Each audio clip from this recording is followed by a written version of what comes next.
my beautiful Carthusian monks, but I'm going to ask them to keep quiet. Good morning. Yes, well, here we are. And here we are. No place should be without a proper kettle. Right, so, good morning, Sunday the 5th of January 2025.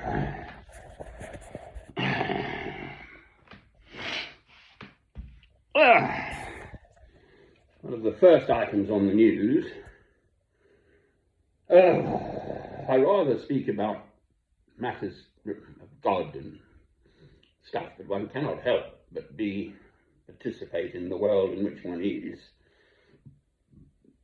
So take notice of what's going on in it.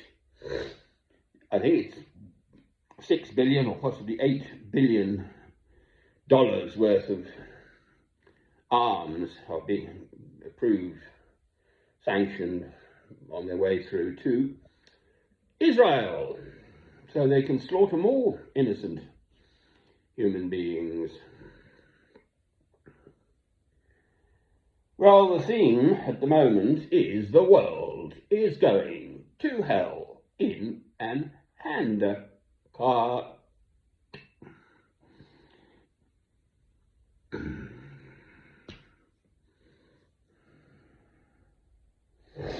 Right, I am a Christian.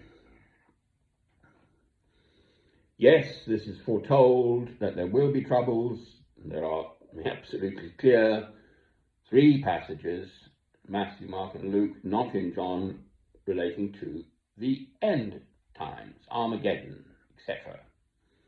And they will come. There will be a second coming of Christ. There's no doubt about that.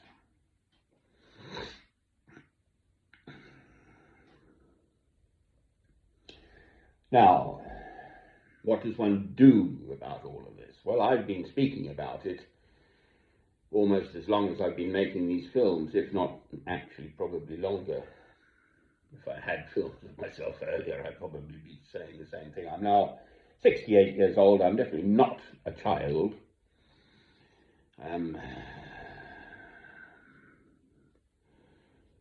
By hook or by crook, a grown-up British citizen, but I am a Christian. I'm ashamed of being British.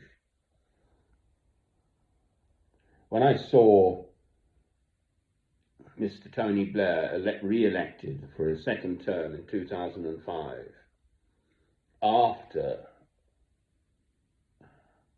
the false invasion of Iraq and downfall of Saddam Hussein and all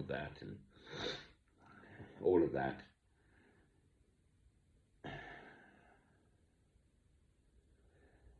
practically what I did was I went off and got a visa to go to India. I couldn't stand England. March, whenever it was, July, and I was off to India by I think September, October time.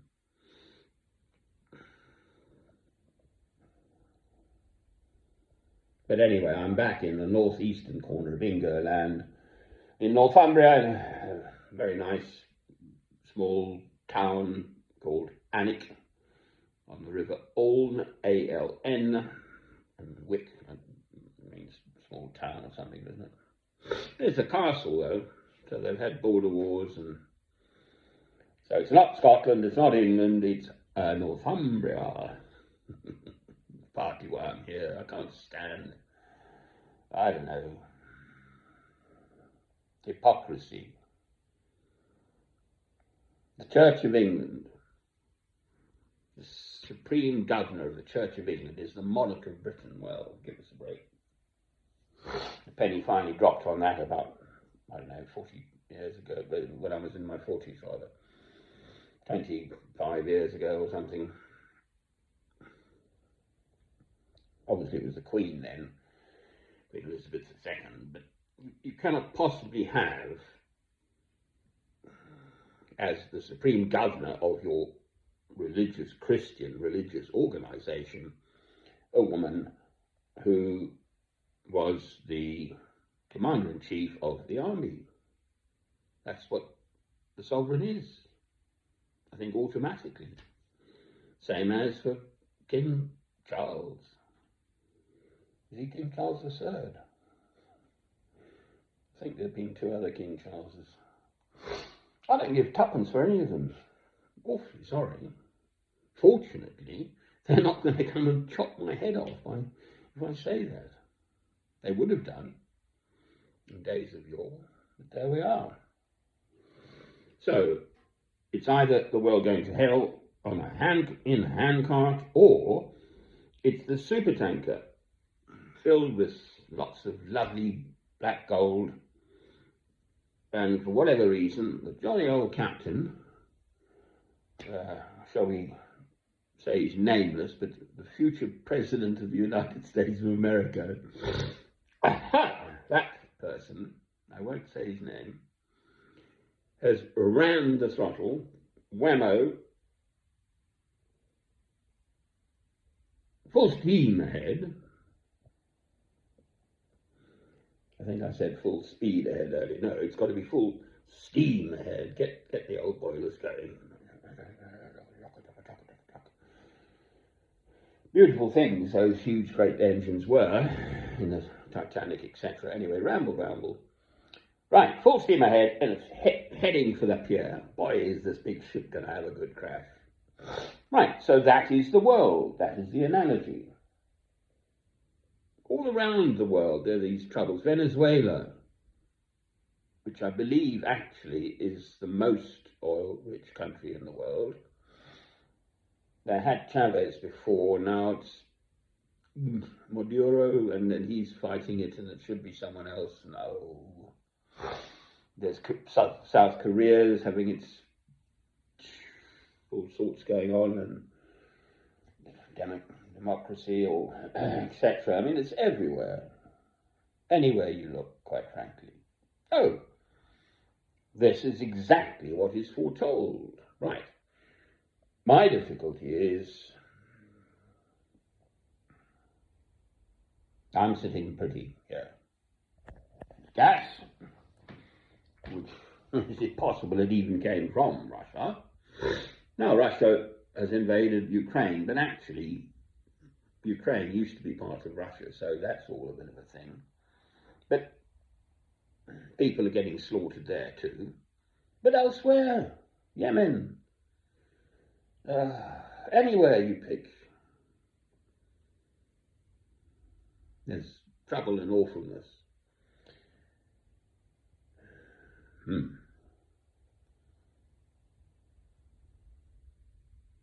Christ will come again.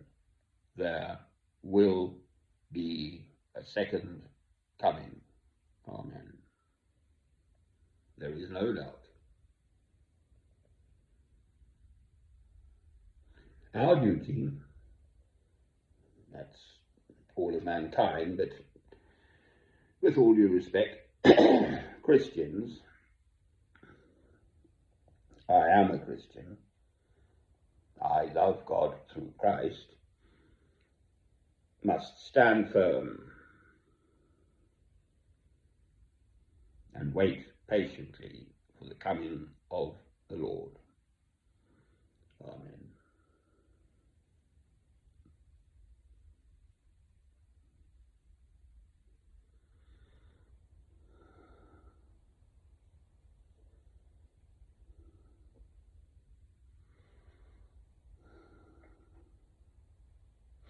You can hear the silence here, which is lovely. I'm off the main high street. It's 3 in the morning, but there's no traffic noise. I lived for 30 years in London. I ran a small computing company, for what it's worth. I was originally training to be a medical doctor, believe it or not. Didn't have any of this then. For anyone who knows, that's for my son, Robert Francis. Broken marriage behind me, and I will not cut my hair or my beard as long as I live. My son committed suicide at the age of 18 on Tuesday, the 23rd of August 2011, so 13 years ago and a bit. And this has been the worst Christmas I've ever experienced, missing all of that.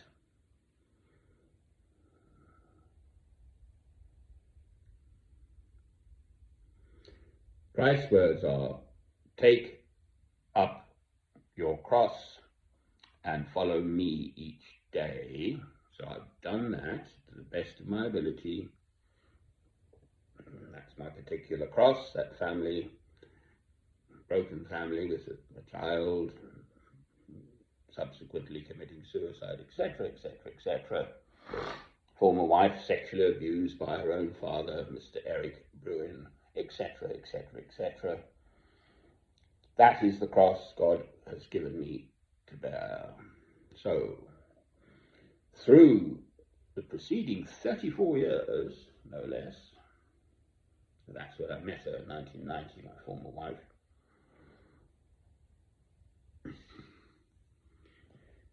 life has gone on, and here we are today, only day we've got.